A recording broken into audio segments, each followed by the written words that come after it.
Do I need your permission to share, or can I just go straight to share? Let me see. Can you share, or do I need to make you a Yeah, presenter? well, I'll try. I think I can. I've just made you a presenter, so you should be able to share if you'd like. Yep, so it's coming up now. Okay, everyone can see that? Yep, you're on, Neil. Okay, great. So let me just. So this is as has already been explained. Sorry, got the wrong date there.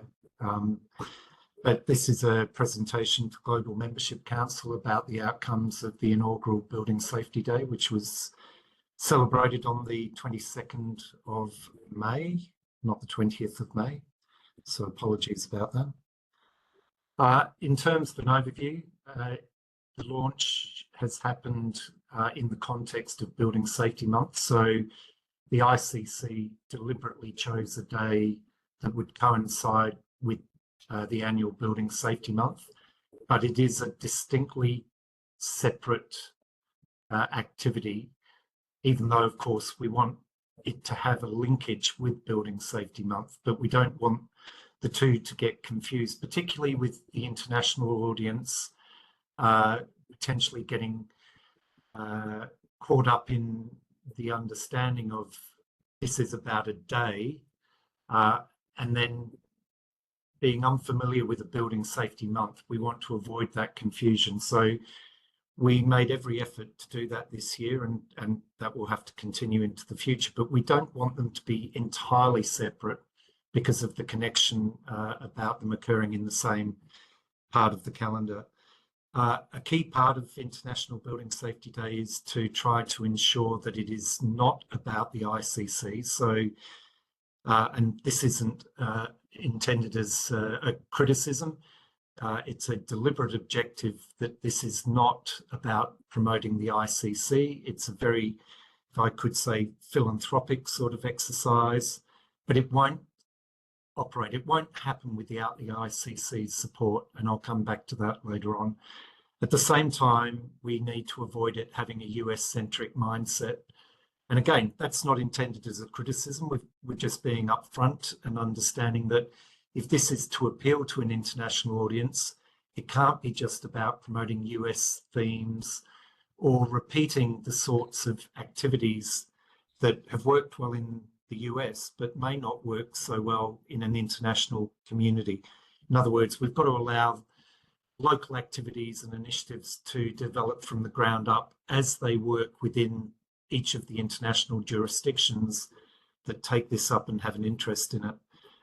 Baseline resources were established with promotional materials, and hats off to the people at ICC Comms, because they were very busy with the Building Safety Month activities, as you can appreciate, and they managed to pull some useful resources together for us, including a web page where people were able to download their logos to support the initiative, to download case studies, both of which are ongoing opportunities.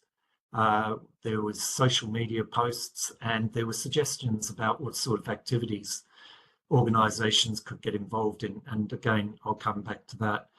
So we had broad outreach was achieved, and there was impressive social media coverage, and I'll bring up some slides relating to that. And I've just sort of made an observation at the bottom there. I think we've whetted a lot of people and organisation appetite in this space based on the feedback and some of the results that I've seen. So why building safety is significant? I've actually adapted this from the Building Safety Month, but this is the whole thing about the distinction between International Building Safety Day and Building Safety Month. The language for Building Safety Month, if you were to read what's online for these 3 points, is very focused on the US.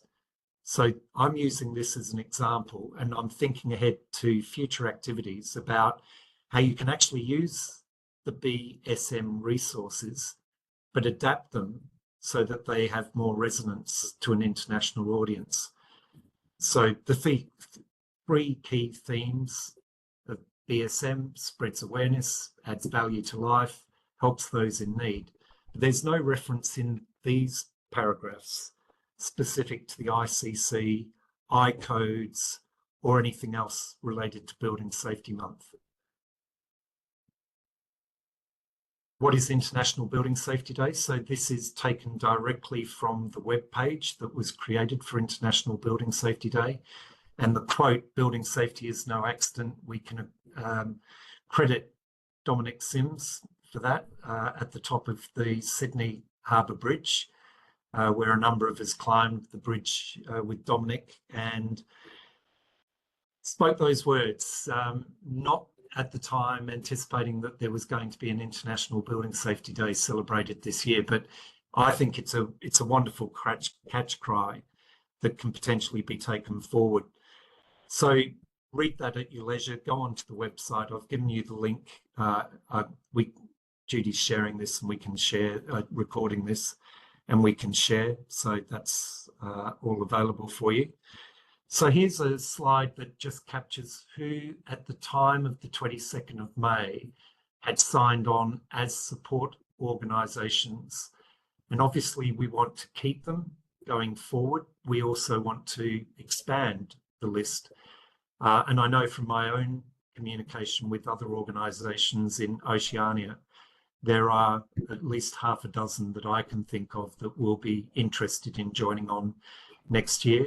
I think one of the things that Lawrence, Judy and I have also discussed is the potential need to have some criteria that might vet certain organisations joining on who probably see it as an opportunity to promote a product or a service, which isn't the key purpose of International Building Safety Day.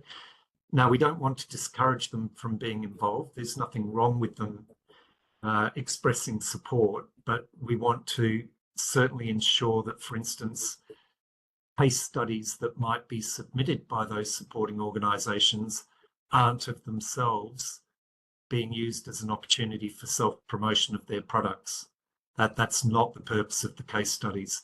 The purpose of the case studies is really best practice in building safety and using it as a way to illustrate to other individuals, other jurisdictions, other countries that may not even have building codes or standards, ways in which they can lift building safety in their own jurisdictions or within their local communities. But you can see from this list, there's a wide cross-section, and I'll break this down a little bit going forward. So from the USA, there was strong support, and you can look Neal, at the I'm ICC. sorry, can I introduce?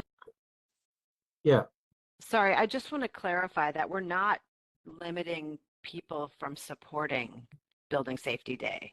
The slide that you showed, where the criteria is not for organizations to sign on, it's for the types of case studies that get shared on the website. I thought I made that distinction that we're okay. It was a little unclear to me. The criteria has to do with the case studies, not with whose logo appears on the site. Yep, that's right. Sorry if that's not clear, but that was the distinction I was trying to make. Yep.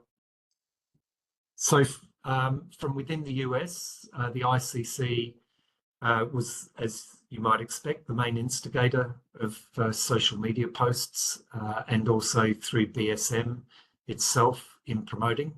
And from that social media feed, there was an interesting cross-section of supporters, people who just expressed an opinion, varying from local government, building officials, contractors, fire safety engineers, all the way through to a director at FEMA. So it certainly resonated with a broad cross-section.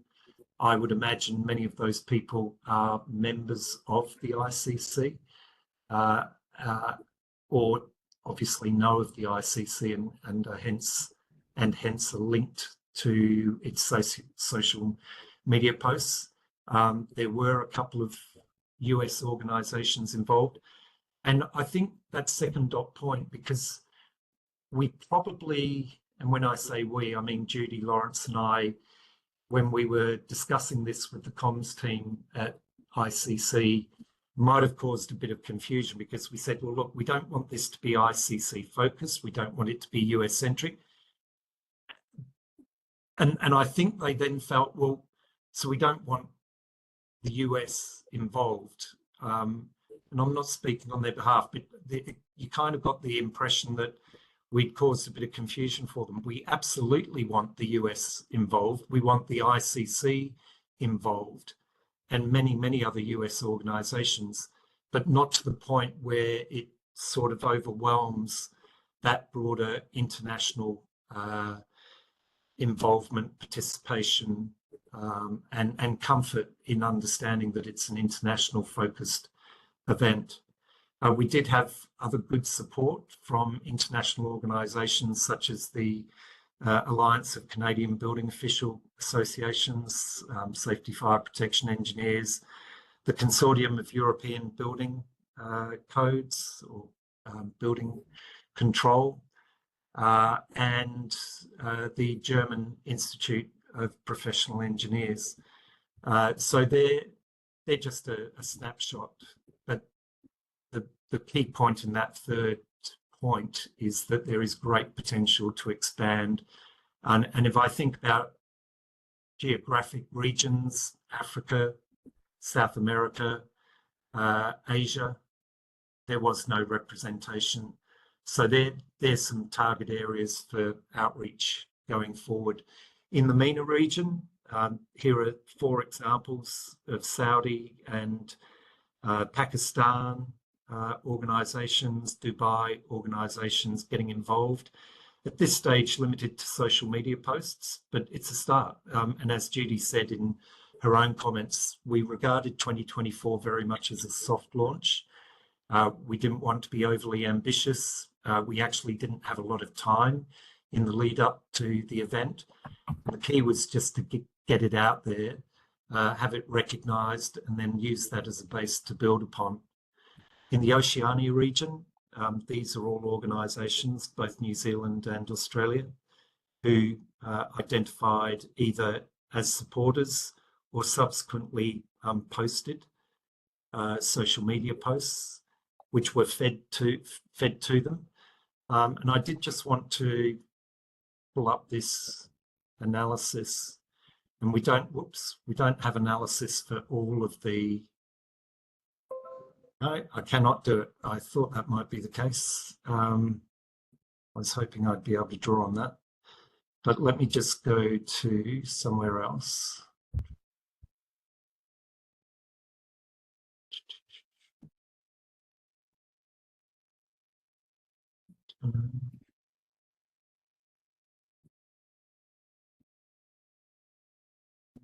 So you can see that based on those organisations, all of whom posted on social media, different forms of social media, there was an analysis of 374,642 in terms of their reach to their various audiences. There was a total of 238 hits, those different social media, which obviously isn't a big return on 375,000 thereabouts. But again, it's a start, and it shows that we're capable of monitoring the effectiveness of the reach out. So back to the presentation.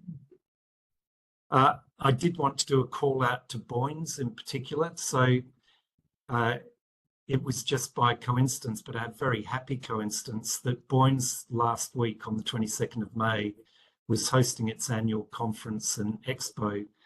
And as you can appreciate, pretty much one of the first countries across the date line on the 22nd of May decided that they would actually make this a feature of the 22nd of May.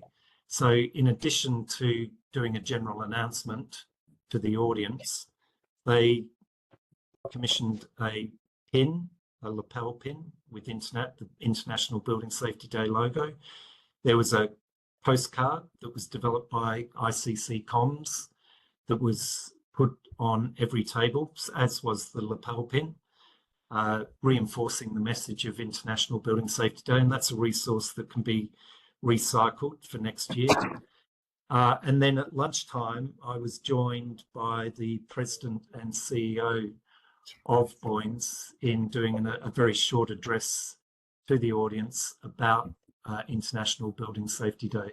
So they put a lot of time and effort in, and if anything, that's the one very obvious example I've got of an organisation engaging in an activity, a local activity.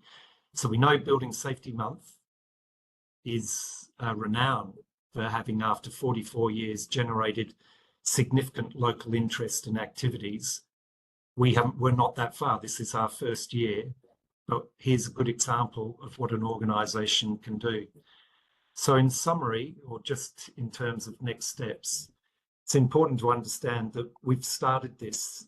If we don't follow it through now, I don't think we can regain the momentum that has been started.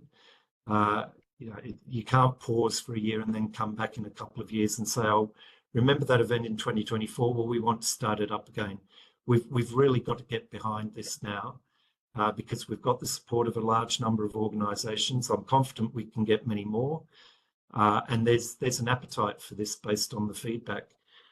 We need to think seriously about governing arrangements. And one of the organisations that was on that earlier list is the Interjurisdictional Regulators Collaboration Committee, which Judy is the ICC representative on. I've been a member of was for many, many years on behalf of the ABCB.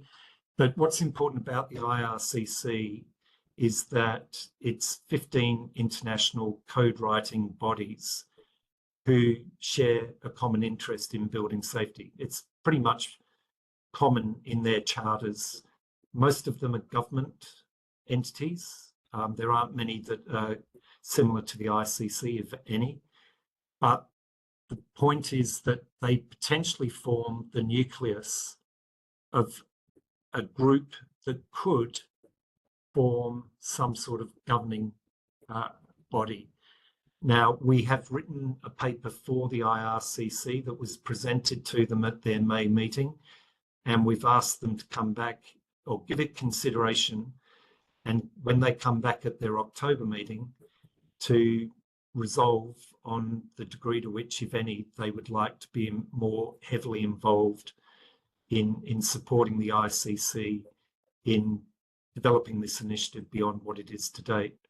Now, that doesn't exclude other kind of governing arrangements that could be considered, and that's certainly an opportunity for the Global Membership Council to think about, both in terms of its own role, but what else might constitute an effective governing committee. So it's not just focused on the ICC carrying the burden, but the ICC has effectively committed itself to underwriting or providing the core resources like the web page, like the logos, etc., in order to maintain the momentum.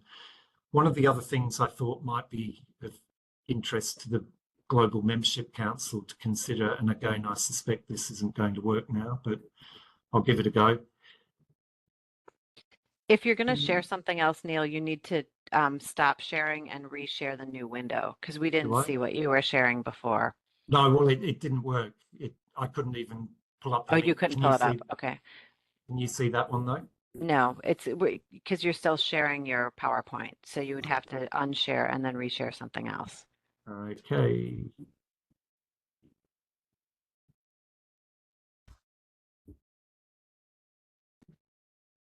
Let me just, I've got to call this up first.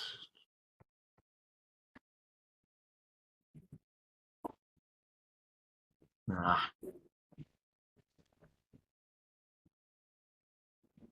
No, don't want that. Right, so let me stop this.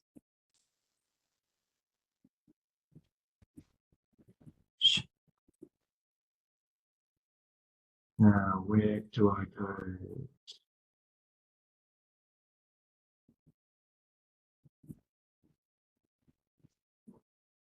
Okay, can you see that? Perfect. Good job. Okay. So this is an extract from, I think, the third week of Building Safety Month. It's written by Leslie Garland from the International Code Council. It focuses on the theme for that particular week. which is around advocacy, and it has 5 steps. Now, I thought this would be a useful example of where, for instance, the Global Membership Council, for the purposes of next or well ahead of next year, could think about, well, if these are very, again, focused on the US jurisdictions, understandably. But if you were to try and internationalize this, just as I, in that very first slide, internationalized the three objectives of Building Safety Month, and I adapted them for an international audience, but the Global Membership Council take these 5 steps and adapt them for an international audience, because these are, as I say, they're written for a US audience, which is completely understandable. The other thing that one would need to take into account is that these are written around the subject of advocacy. And I do think we have to be somewhat cautious that when we're inviting a global audience of organisations to join and support us on International Building Safety Day, we can't be seen to be in the business of being advocates for particular causes. One, because there are too many international causes and picking and choosing would be very difficult. And inevitably you'd pick winners and losers and you'd upset some people and you'd make some others happy. But equally importantly, we can't be seen to be a speaker or an advocate on behalf of all the organisations that are signing on to International Building Safety Day. Judy?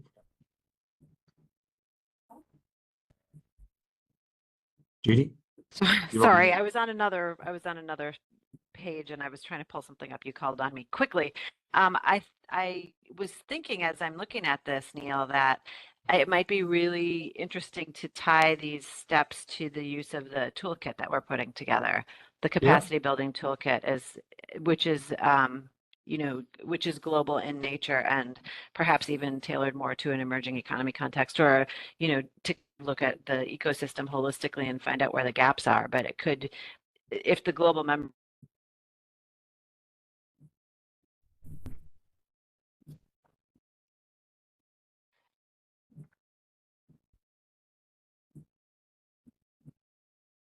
use that toolkit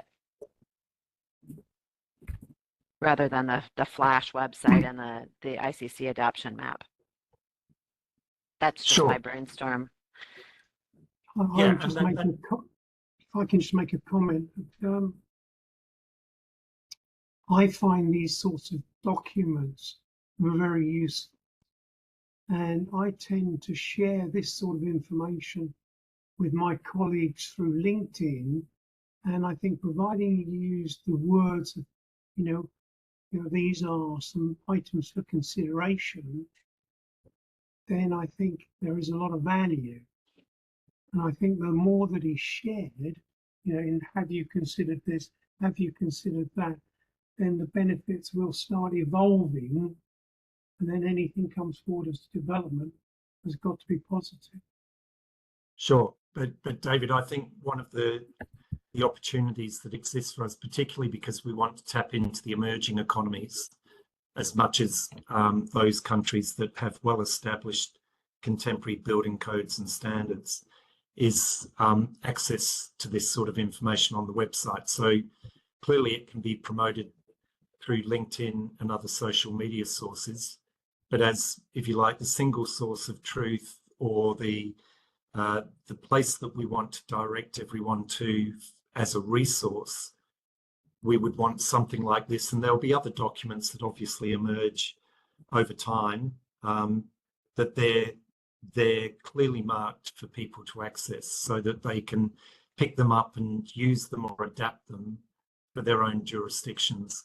And that's why I'm also, again, stressing that there's a lot of material that exists for Building Safety Month, but it is quite understandably written for a US domestic audience.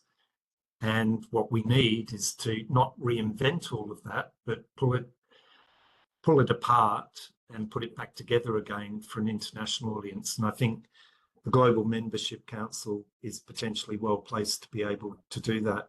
But I did also just want to take the opportunity to illustrate my point about not wanting to get caught up in international advocacy. So we put out a press release for Australia and New Zealand to highlight that this event was taking place on the 22nd of May.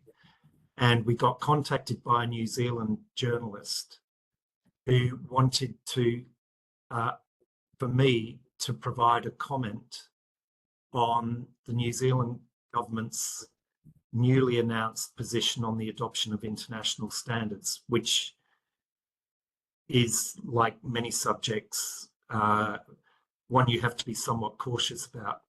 If I'd given a response to that particular question, I was effectively roping in everyone who was on the International Building Safety Day supporter list into the commentary, because that we were linking International Building Safety Day with the press release. And the journalist was asking a spokesperson to comment on a New Zealand government policy position. And we've got to be clearly separate from getting involved in the local politics of a jurisdiction where there will be, as I say, advocates for and those against different government policy initiatives. We just can't play that role. Yeah. So look, that's I'll stop sharing that, because that's potentially an exercise that Global Membership Council might want to get involved in. And I'll just come back to finishing off this last slide. Thinking out aloud, we've had the first International Building Safety Day. I think it would be useful for us to convene a working group of interested people from the groups that have expressed an interest, others that we know have an interest but didn't necessarily put forward their support, maybe representation from the Global Membership Council, to provide feedback on what's being done to date, what worked well, what would we need to do differently going forward.